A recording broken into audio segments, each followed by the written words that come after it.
Hello guys, welcome my two new blog. তো আজকে একটা নতুন ব্লগ আসছে। উফ, চোখ থেকে ঘুম সরছেই না আমার। কি করব, রান্নাঘরে চলে এসেছি, দেখেছি দুধারে রান্না বসিয়ে দিয়েছি। আর এদিকে আমার ভাত হয়ে গেছে, আগে ভাতটা নামিয়ে নিয়েছি। আর এদিকে হচ্ছে উচ্ছে আলু ভাজা। উচ্ছে আলু ভাজা খেতে তো আমার ভীষণ ভালো লাগে। তো উচ্ছে আলু ভাজাটা হচ্ছে। আর আর একদিকে হচ্ছে তোমার মুগের ডাল, এতে সেদ্ধ বসিয়ে দিয়েছি, তাকে এখনো ঢাকনা লাগাইনি। আর এদিকে আমার মেয়ে চলে এসেছে। আমার মেয়ে বলছে উচ্ছে আলু ভাজা আমার আর ভালো লাগে না মা। আর এদিকে আমার বড় মেয়ে দেখো, ওকে নিয়ে বসে আছে, পুচকুটাকে নিয়ে ও আদর করছে। আর একটা ছাতাটা এই চেয়ারের মধ্যে বসে আছে। তো এই দুজন নয় ঝটাপটি লেগে যায় মাঝে মধ্যে। আর এদিকে আমার ফুল গাছে দেখেছি কত সুন্দর সুন্দর ফুল ধরে আছে। এই যে এই গোলাপের কালারটা এত সুন্দর লাগে না, আমার তো খুবই ভালো লাগে। আর ছোট্ট ছোট্ট মিনি গোলাপটাও আরো সুন্দর লাগে। আমার অপরাজিতা দুটো গাছও দেখতে পাচ্ছ। আর এদিকে মেঘের আকাশটা দেখো কত সুন্দর লাগছে। আর নারকেল গাছগুলো তারই মধ্যে না ভেসে বেড়াচ্ছে, তাই মনে হচ্ছে দেখতে খুবই সুন্দর লাগছে। তো এদিকে আমার ঘরের পেছনে দুটো সুপারি গাছ আছে, দেখতে পাচ্ছ। আর এদিকে আমার মেয়ে এখানে একটু এসেছে, একটু মা বলছে মা ফুলটা কত সুন্দর, তাই না? কিন্তু আমার এদিকে রান্না বসে বসে এদিক ওদিক করে ঘুরে বেড়াচ্ছে আর আলামারা হয়ে যাচ্ছে। পুরো আস্তে আস্তে রান্নাঘরের দিকে চললাম, মনে হচ্ছে একবার করে রান্না করছি, একবার করে বাইরে মানে ঘুরে ঘুরে আসছি। তো ওইদিকে তোমার দেখছি মানে আর করলা আলুটা প্রায় ভাজাই হয়ে গেছে। তো করলা আলুটা আরেকবার নেড়ে নেড়ে ভালো করে ভেজে নিচ্ছি। তো আমার তো সত্যি করে তোমাদেরকে তো আগেই বললাম, আমার খেতে খুবই ভালো লাগে। ওদিকে আমার মেয়ে পড়তে বসেছে, এদিকে আমার বর আমার ব্রাশ করছে। তো সেও অফিসে যাবে, আমার মেয়েও যাবে স্কুলে। তো আর একজনা দেখো বসে বসে কী করছে, নখ কাটছে। আর এদিকে আমার ডাল সেদ্ধটাও হয়ে গেছে, ডালটাও ফুটে গেছে। সেদ্ধ হয়ে গেছে প্রায়, আমার ডালটাও একদম ছোকা হয়ে গেছে। তো আর এদিকে আমার করলা আলু ভাজাটা যে ঢাকা দিয়ে রাখা আছে। আমার তো করলা আলু ভাজা দেখলে জিভে জল চলে আসে। এদিকে আমার রান্নাবান্না কমপ্লিট করে আমার মেয়েদেরকে খেতে দিয়ে দিয়েছি, আমার বরকেও খেতে দিয়ে দিয়েছি। দেখেছো পুরো একদম পুরো রেডি করে দিয়েছি ওদেরকে। আমার মেয়েও চলে যাবে স্কুল। তো ও ওদিকে জুতো মোজা পরছে, এই যে রেডি হচ্ছে। আর এদিকে ব্যাগপত্র নিয়ে বেরিয়ে গেছে, বাইরে কত রোদে ঝলমল করছে। তো আমি আমি ওকে পড়তে দিয়ে আসি, ওর বাপেও দিয়ে আসে। তো ছাতাটা ফুটিয়ে নিয়ে এগিয়ে এগিয়ে এগিয়ে যাচ্ছি। তো ছাতাটা মাঝে মধ্যে ডিস্টার্বও করে। কি করবো, এত রোদ আর নিতে পারছে না ছাতাতে। তো স্কুলটা দিয়ে আসছে, আর এত রোদ না মানে মুখ চোখ একদম পুরো পুড়ে যায়। আর এদিকে আমার বড় দেখো, আমার বড় প্রায় রেডি হয়ে বাইরে বেরিয়ে পড়েছে। ওর একটা গাড়ি বুক করেছে, সে গাড়ি ওখানে দাঁড়িয়ে আছে, ওই যে দেখতেই পাচ্ছ। তো ওই গাড়িতে করে ও যাবে।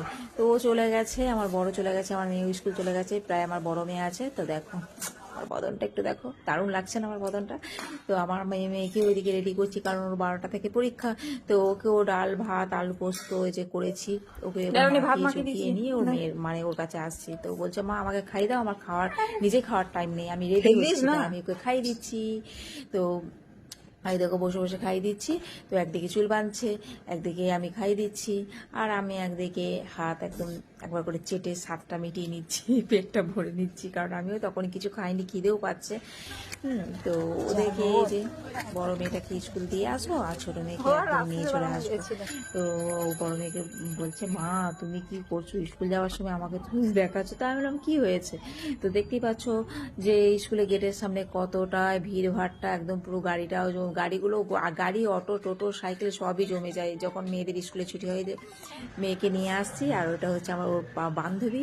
তো আমার মেয়েকে নিয়ে এসে আমি আমার সকালে যে ঘুম থেকে উঠে বাসি বিছানাটা সেটা ঝেড়ে ঝুড়ে পরিষ্কার করছি, কারণ সকালে ঘুম থেকে উঠে রান্নার দিকে চলে যায় বলে ওই জন্য আমার হয় না।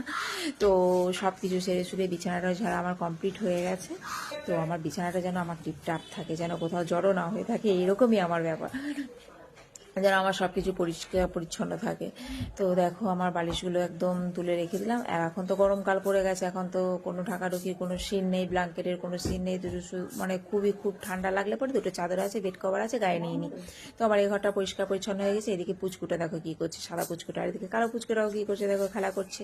তো এদিকে মেয়েদের জামা কাপড়গুলো মানে যেগুলো স্কুল থেকে এসেছে সেগুলো সরি জামা কাপড়গুলো মিলে দিচ্ছি, কারণ জামা গন্ধ বেরোবে। তো আমার এদিকে মেয়েরা এই ঘরটাতে, এই রুমটাতে শোয়। তো বিছানাটা ওরা ঝেড়ে নিয়েছে, তার সত্ত্বেও আমার একটা মানে বিছানাটা একটু পরিষ্কার করে ঝেড়ে দেওয়া। আর এদিকে সোফাটাও একটু মানে ধুলো টুলো বসা, তো ওই জন্য পরিষ্কার পরিচ্ছন্ন করে নিলাম। আমার ঘর দোর ঝাঁট দেওয়া সব হয়ে গেছে, এবার এই ঘরটা মুছে নিচ্ছি। আমার ওই ঘরে এবার সব মোছা কমপ্লিট। আর তলা টলাগুলো ভালো করে মুছে না নিলে না খুব ধুলো টুলো বসে, জানো তো। আর বিড়ালগুলো হাঁটাচলা করে না, আমার একটু ঘেন্নাও লাগে। তো আমার সব কিছু কাজ কমপ্লিট হয়ে গেছে। আমি এবার স্নান করতে যাচ্ছি। স্নান টান মানে পুরো কমপ্লিট করে আসি, নাহলে স্নান না করলে আমার বড় মেয়েকে আনতে যেতে হয় মাঝে মধ্যে। তো আমার স্নান করাও হয়ে গেছে, দেখো বেরিয়েও চলে এলাম। তো বেরিয়ে এসে এবারে যে বালতিতে জামা কাপড়গুলো আর বাইরে মিলতে যাব না, এবার ওই বারান্দার দিকে সব সরিয়ে সরিয়ে এই যে মিলে দেবো। আর বড় মেয়েরাও চলে এসেছে, আমার স্নান করা বেরিয়ে আস্তে আস্তে না আসতে আমার বড় মেয়ে চলে এসেছে। তা ভালোই হলো, আমার আনতে যেতে হলো না। তো আমি এদিকে জামা কাপড়গুলো, যে বড় মেয়ের ও ছোটো মেয়ের ড্রেসগুলো দড়ির দিকে মেলা আছে, আর আমি আমার এই জামা কাপড়গুলো, কাঁচা জামা কাপড়গুলো আর বাইরে দিইনি, কারণ এখানেই রোদের তাপে একদম পুরো শুকিয়ে যাবে। তো আবার বাইরে দিতে যাবো বা কেন, আর মানে এখন বাইরে দিতে গেলে না আর জামা কাপড়ের রং আর থাকবে না, বুঝতেই পারছো। আর রোদের অত দরকারও নেই। আর এদিকে আমার জামা কাপড় মেলা হয়ে গিয়ে আমি আবার রান্নাঘরের দিকে চলে এলাম, কারণ আমার যা রান্না করা তা তো আছেই, কিন্তু আমি ভাবলাম যে একটু ডিমের অমলেট করে নিই, পেঁয়াজ দিয়ে না, শুধু ডিমের পোচ। এইভাবে পোচটা আমার মেয়েরা খেতে খুবই ভালোবাসে। তো ওই জন্য ডিমের পোচ এইভাবে আমি ভাজা মানে ভেজে নিই। আমার বড় মেয়ে খেতে ভালোবাসে, ছোটো মেয়েও ভালোবাসে, আর আমার বড় খেতে খুব ভালোবাসে। তো আমাদের দুজনের ডিমের পোচ করে নিলাম, আর আমার ছোটো মেয়ে আগেই খেয়ে নিয়েছে। তো এই যে এবার খেতে পারবো।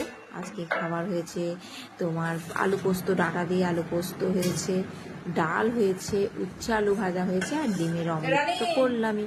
তো উচ্ছে আলু ভাজা তো আমার মেয়েরা তো খায় না। আমার মেয়েরা এতটাই ভালো যে ওরা সবজিপত্র কোনো কিছু খায় না, শুধু ডিম, মাছ আর মাংস, আর মানে ঝাড়া ঝাপটা, মানে কোনো সবজি না।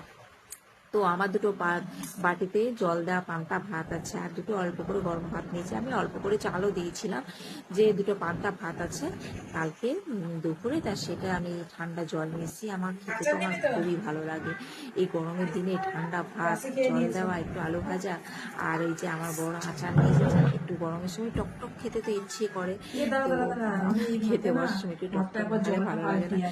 তো আমার মনে হলো যেন পান্তা ভাতে কিছু একটা পড়েছে, তো ওই জন্য আমি জলটা ফেলে দিয়ে এসে একটু ঠান্ডা জলটা মিশিয়ে মানে খাচ্ছি, যে একটু লবণ নিয়ে। এবার আর শরীর পুরো একদম পুরো ঠান্ডা করে দেয়, জানো তোমরা এভাবে খাবে। গরম মানে ফ্রিজ থেকে ঠান্ডা জল বের করে একটু পান্তা ভাতে ঢেলে নিয়ে না, হালকা একটু লবণ তেল দিয়ে খাবে, খুবই ভালো লাগে। তো আমি আগে জাস্ট পান্তা ভাতটা আগে খেয়ে নিচ্ছি, তারপরে উচ্ছে আলু ভাজা দিয়ে আমি ভাতটা খাবো। ওই যে ডাল, আলু পোস্ত সবই আছে। তো তো একটু রেস্ট করে তারপরে উঠে পড়লাম। বললো মা একটু সাইকেল চালাবো, তুমি চলো। আমি বললাম ঠিক আছে তাহলে চল চালা। তারপরে আমাকে বললো মা তুমি চালাও। আমি বললাম ঠিক আছে, আমি একটু প্র্যাকটিস করি। আমি তো আবার কোন কালে কি প্র্যাকটিস করেছি তার কোনো ঠিক।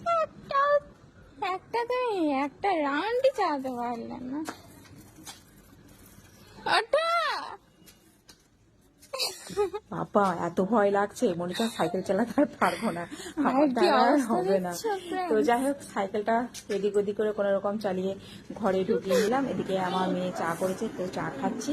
তো দেখতে পাচ্ছ আমার মেয়ে চা করেছে, বলছে মা মিষ্টি কেমন হয়েছে, তুমি একটু খেয়ে দেখো। আমার চা হয়েছে প্রথমবার করেছি, ঠিকই আছে, মোটামুটি ঠিকই আছে। যা করেছিস গঙ্গা জল, সাদা জল, যা করেছিস ভালোই লাগছে। মিষ্টিটা একটু বেশি হয়ে গেছে।